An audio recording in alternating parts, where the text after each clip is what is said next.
তাড়াতাড়ি ঘোষণাটা দিতে হবে। সভাপতি সাহেব, আপনি এরকম কাজ করেন না। এরকম কাজ করলে পরে মসজিদের অসম্মান হবে।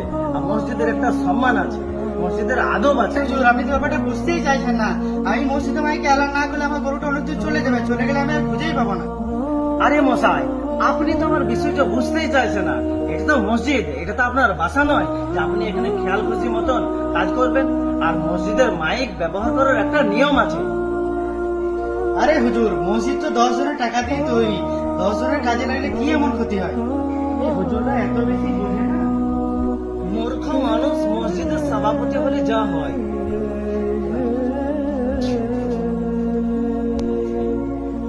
সম্মানিত এলাকাবাসী, আমি এই মসজিদের সভাপতি সুলতান বলছি।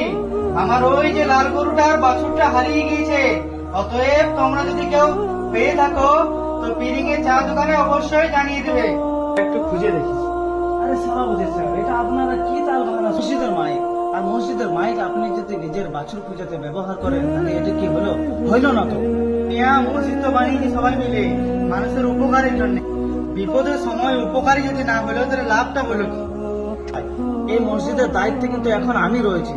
আর এই মসজিদটাকে কিভাবে ভালো করে চালাতে হবে এই ব্যাপারে আমি ভালো বুঝবো না?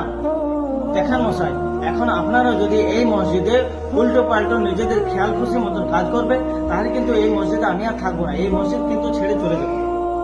আরে ভাই, ইমাম হিসাবে আপনার এই মসজিদ যতটা দায়িত্ব আছে, সভাপতি হিসাবে আমারও এই মসজিদ ততটাই দায়িত্ব আছে।